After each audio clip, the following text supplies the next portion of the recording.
ये है फैक्टेक्स और फैक्टेक्स पूरे यूट्यूब इंडिया का नंबर 1 फैक्ट चैनल है सब्सक्राइबर काउंट के मामले में, और एक ऐसा फैक्ट चैनल जिसने अपना पर्सनल ब्रांड क्रिएट किया और कई ज्यादा पॉपुलैरिटी गेन की। बट अगर फैक्टेक्स के चैनल की अगर करंट सिचुएशन के बारे में बात की जाए तो जहां पहले के टाइम पे फैक्टेक्स को डेली 5 to 6 मिलियन व्यूज आते थे, वो गिर करके आज 5 to 6 लाख हो चुके। और अगर फैक्टेक्स के लास्ट 28 डेज के सब्सक्राइबर को देखें तो उनके चैनल को 100 के तो छोड़ो 10K सब्सक्राइबर्स तक गेन नहीं हुए, और आज फैक्टेक्स के चैनल की ग्रोथ एकदम स्टैग्नेंट हो चुकी। But why Factechz lost his entire audience? अगर कुछ टाइम पीछे जाए 2016 से 2020 के समथिंग, उस टाइम पे फैक्टेक्स की पॉपुलैरिटी अलग ही पीक पर थी। फैक्टेक्स के ऊपर कई सारे वीडियोस बन रहे थे, उनके चैनल का तब राइज हो रहा था, उन्हें daily thousands of subscribers and millions of views gain हो रहे थे। फैक्टेक्स की उस टाइम पे कई सारी पॉपुलर वीडियोस भी थी और पॉपुलर सीरीज भी थी, जैसे अनसॉल्व्ड मिस्ट्रीज, जिसमें वो उन मिस्ट्रीज को साइंटिफिक रीजंस के साथ एक्सप्लेन करते थे। और अगर आज भी तुम फैक्टेक्स की मोस्ट पॉपुलर वीडियोस देखोगे, वो ज्यादातर 4, 5 या फिर 3 साल पुराने होंगे, जिसमें से कई सारे वीडियोस अनसॉल्व्ड मिस्ट्रीज पर है। फैक्टेक्स ने अपने चैनल पर फेस के वीडियोस भी अपलोड की और उन वीडियोस पर भी बहुत तगड़ा रिस्पॉन्स आता था। बट फैक्टेक्स की व्यूअरशिप में डिक्लाइन 2022 में आया। जो व्यूज 2 मिलियन 5 मिलियन थे, वो गिर करके लैक्स में हो गए, और बहुत रेयर चांसेस ही होते हैं जब फैक्टेक्स की वीडियोस मिलियन क्रॉस करती है।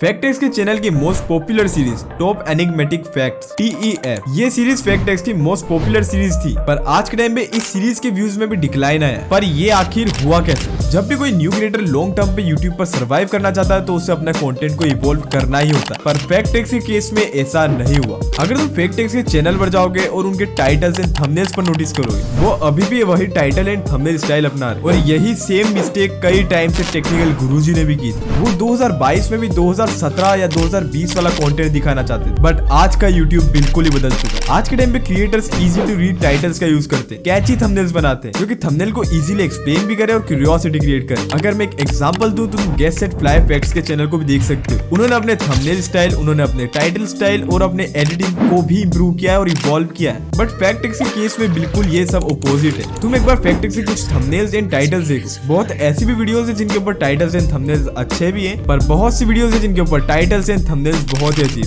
क्योंकि एज अ कंटेंट क्रिएटर आज के टाइम पे यूट्यूब बिल्कुल ही बदल चुका है। जहां 2018-19 के समथिंग हम बिना वॉइस ओवर वाले वीडियोस भी डालते थे तो भी वो चल जाते थे, बट आज के टाइम पे ऑडियंस भी सब चीजों को नोटिस करती है। लेकिन आज के टाइम पे ऑडियंस का अटेंशन स्पैन भी काफी ज्यादा गिरा। ऑडियंस आजकल छोटे वीडियोस देखना ज्यादा पसंद करती है, like YouTube shorts. And second reason यही है, यूट्यूब शॉर्ट्स। जब यूट्यूब ने यूट्यूब शॉर्ट्स को इंट्रोड्यूस नहीं कराया था, उस टाइम पे सिर्फ लॉन्ग फॉर्म कंटेंट ही चलता था। जो न्यू क्रिएटर आते थे वो सिर्फ लॉन्ग फॉर्म कंटेंट ही क्रिएट करते थे, बट आज के टाइम पे क्रिएटर्स के पास एक और अपॉर्चुनिटी है, यूट्यूब शॉर्ट्स। और कई सारे न्यू कंटेंट क्रिएटर्स ने इस अपॉर्चुनिटी को अपनाया भी, जिसमें से कई सारे क्रिएटर्स ने यूट्यूब शॉर्ट्स पर फैक्ट डालना स्टार्ट कर दिया, जिससे उन्हें 20 मिनट के फैक्ट 60 सेकंड्स में पता लग जाते हैं। फैक्टेक्स की एक मोस्ट पॉपुलर सीरीज है TEF, जिसमें वो अलग अलग फैक्ट्स बताते हैं। उस सीरीज को यूट्यूब शॉर्ट्स ने काफी ज्यादा अफेक्ट किया है, और ये सिर्फ एक कैटेगरी नहीं है जिसको यूट्यूब शॉर्ट्स ने अफेक्ट किया है। बहुत सारी कैटेगरीज है जो कि यूट्यूब शॉर्ट्स के ऊपर आ गई है। तुम मूवी रिव्यूज को ही देख सकते हो, बट ऐसा नहीं है कि ऑडियंस को अब लॉन्ग फॉर्म कंटेंट पसंद नहीं। अभी भी काफी ज्यादा ऑडियंस है जो कि लॉन्ग फॉर्म कंटेंट भी देखती है और शॉर्ट फॉर्म कंटेंट भी देखती है, पर इससे कहीं ना कहीं यूट्यूब का लॉन्ग फॉर्म कंटेंट अफेक्ट हुआ है, और जिसमें मैं भी एक हूँ भाई, मैं भी शॉर्ट्स डालता हूँ। और फैक्टेक्स की वीडियो का लेंथ भी काफी बड़ा होता है, और आई थिंक फैक्टेक्स की व्यूअरशिप के ऊपर यूट्यूब शॉर्ट्स की वजह से कहीं ना कहीं अफेक्ट पड़ा है। और सिर्फ फैक्टेक्स नहीं, कई सारे फैक्ट चैनल से उनको अफेक्ट पड़ा है। और अगर फैक्टेक्स के सब्सक्राइबर काउंट के बारे में बात की जाए तो 17 मिलियन पर जाकर के स्टक हो चुके, और फैक्टेक्स की ग्रोथ बिल्कुल स्टैग्नेंट हो चुकी है। उन्हें लास्ट 28 डेज में 10K सब्सक्राइबर्स तक गेन नहीं हुए, बट व्यूज गेन हुए हैं। और अभी जितने फैक्टेक्स के व्यूज आ रहे हैं वो उनके रेगुलर व्यूअर्स हैं एंड उनके फैक्ट वीडियोस देखना पसंद करते हैं। और शायद अभी फैक्टेक्स की वीडियोस के व्यूज के अंदर डिक्लाइन इसलिए भी आया है क्योंकि पहले के टाइम पे फैक्टेक्स बहुत रेयरली अपलोड करते थे, उनकी मंथली अपलोडिंग्स कम थी, पर जैसे जैसे वो टाइम के साथ कंसिस्टेंट हुए उनकी व्यूअरशिप में डिक्लाइन आया, जो कि ऑब्वियसली होना ही था। अगर कैरी मिनाटी भी रेगुलर अपलोड करने लग जाएगा या फिर वीक में 2 या 4 वीडियोस अपलोड करने लग जाएगा तो पहले तो बहुत बढ़िया व्यूज आ जाएंगे, बट उसके बाद कैरी मिनाटी की व्यूअरशिप में डिक्लाइन आना ही है। इसीलिए कैरी बहुत रेयरली अपलोड करता है। आखिर में यही कंक्लूजन देना चाहूंगा कि अभी भी कई ज्यादा ऑडियंस है जो कि फैक्टेक्स को वॉच करती है और उनके रेगुलर व्यूअर्स भी है, बट शायद उनके कंटेंट ना इवॉल्व करना, यूट्यूब शॉर्ट्स एंड कंसिस्टेंसी की वजह से उनके व्यूअरशिप में डिक्लाइन आया। बाकी मैंने कुछ अपनी तरफ से रीजंस बताया, तुम क्या सोचते हो इसके बारे में मुझे कमेंट सेक्शन में बताओ। और रिसेंट वीडियो में मेरे बहुत तगड़ा रिस्पॉन्स आया तो उसके लिए थैंक यू। बाकी तो तुम्हें स्क्रीन के ऊपर 2 वीडियोस दिख रहे होंगे, उनको जाकर के वॉच कर सकते हो। एंड यार थैंक्स फॉर 20K सब्सक्राइबर्स।